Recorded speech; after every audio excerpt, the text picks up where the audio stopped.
J'ai compris depuis quelques années que le sol, c'est comme un système digestif. On nourrit les bactéries du rumen de la vache, mais il faut nourrir aussi les bactéries du sol.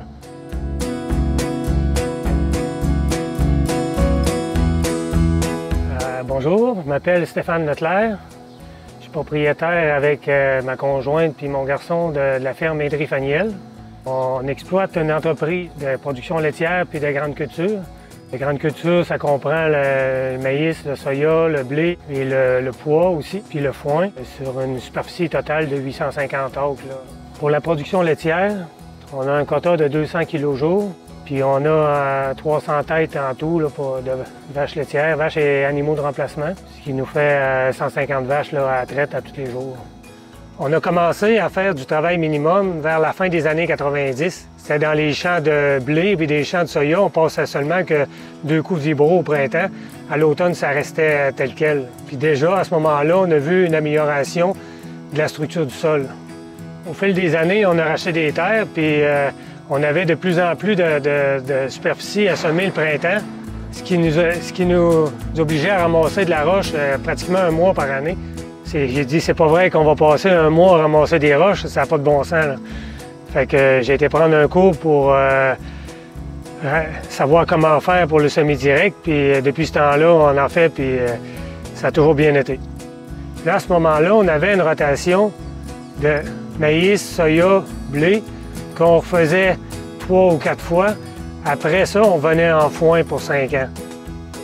Mais on n'arrivait pas avec ça à introduire une plante de couverture qui avait un certain volume.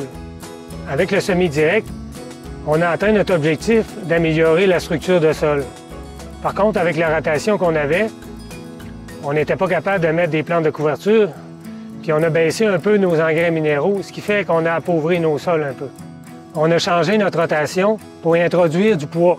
On est donc maintenant avec du maïs grain, du soya, du maïs en silage, suivi d'un seigle d'automne. Puis au printemps suivant, on introduit le pois.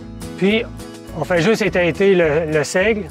Puis après ça, après le pois, on est capable de faire un semis de blé au semoir. Et puis après le blé, on peut faire un bon engrais vert puis un trèfle qui va être intercalaire pour le maïs l'année suivante.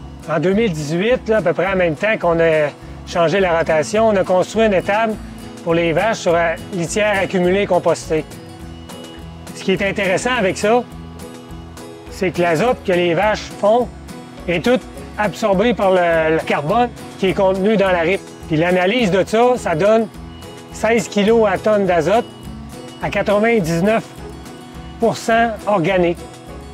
Donc pour la plante, c'est un azote qui est entièrement assimilable. Présentement, on fait du maïs avec autour de 100 unités d'azote minéral qu'on amène au printemps puis en post-levée. Dans l'avenir, on veut réduire les engrais minéraux à 50 unités. Donc, avec les plantes de couverture, on veut faire en sorte qu'il y ait autour de 100 unités qui viennent des plantes de couverture. Notre objectif à court terme, c'est qu'il y ait toujours des racines vivantes dans le sol.